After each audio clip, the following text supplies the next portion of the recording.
Hey everybody, so on my last video I had somebody asking whether I had any mods on my car and if I could show them. So I'll go ahead and show you guys all the mods. There aren't much. There's only a few here and there, kind of, to my taste. And so I'll kind of show them to give a good idea. Maybe there's somebody out there, buying one of these and they're wondering if they should do anything to their car and what they should do or what they should not do.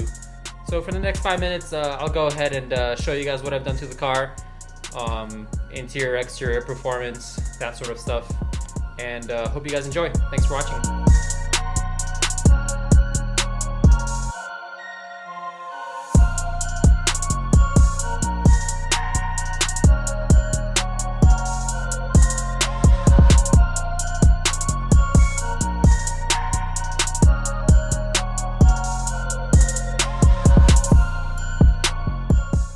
Let's go ahead and get started. Let's start with the interior. So you can see the switch isn't the one that usually comes with these cars. This one that I have is called the Euro switch. It basically lets you use your parking lights by themselves without or city lights as some people call them, without using your headlights. In addition to that, I actually used Valcom to turn off my daytime running lights, which will save you money in the long run because HIDs are pretty expensive. So next item in the interior is going to be the head unit.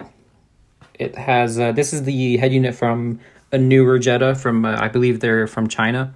It is an official Volkswagen unit. It just comes from China. I don't know. I guess somebody takes them out of Jettas and resells them. But this one has CarPlay.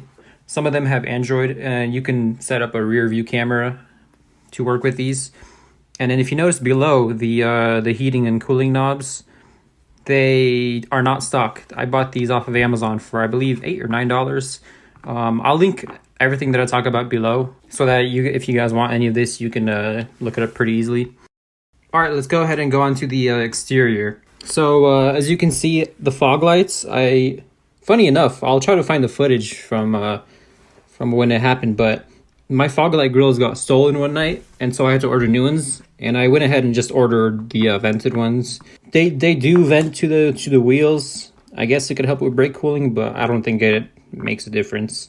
And then next up is the wheels. These are the wheels from a Mark 6 Golf R. I got them for a steal off of Craigslist. I was going back to my stock suspension, and stockish looking wheels look way better with stock suspension than aftermarket wheels do. And I just think that they suit this car very well, and they show off the brakes really well.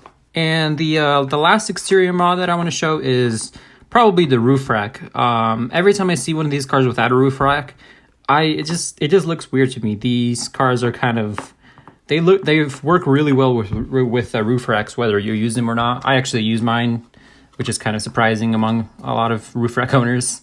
But I just think it makes the car look way better than without a roof rack.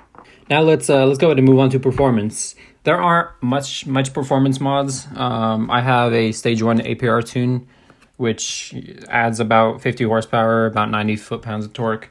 So it's not much, but it makes the car a little bit more lively. It just adds what it was missing from the factory, and it's not too expensive. Usually you want to pair this up with a transmission tune, but I don't have it, so sometimes gear shifts are a little jerky, but it's all right. And another thing which isn't really performance, it just makes it sound a little nicer, is I have a resonator delete on my car.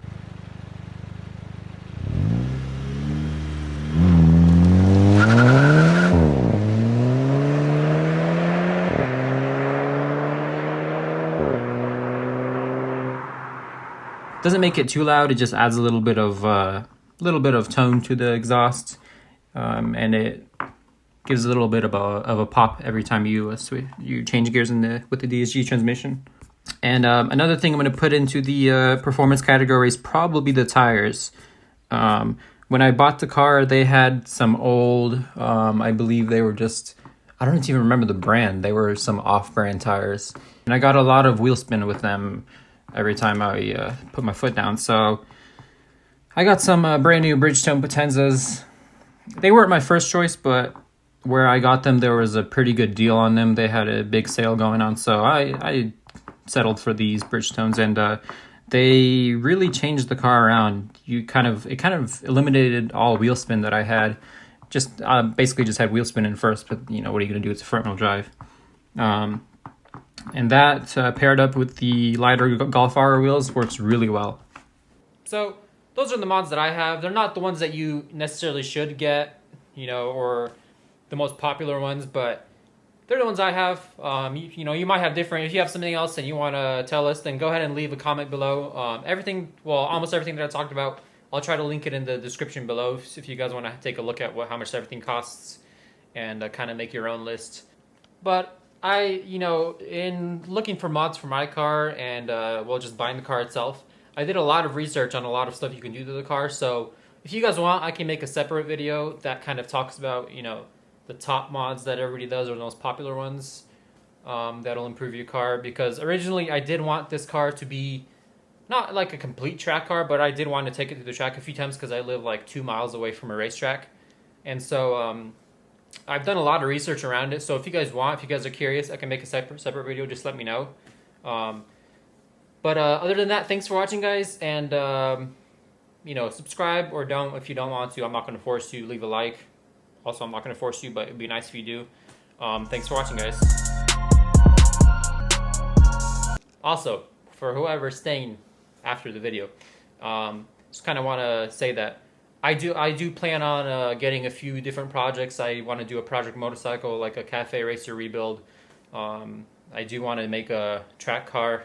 Not sure what kind though, and it would be nice to be able to progress this channel to a little bit further, kind of enhance the quality, get some more projects. So if you can subscribe, share the channel, it'll just get better with time.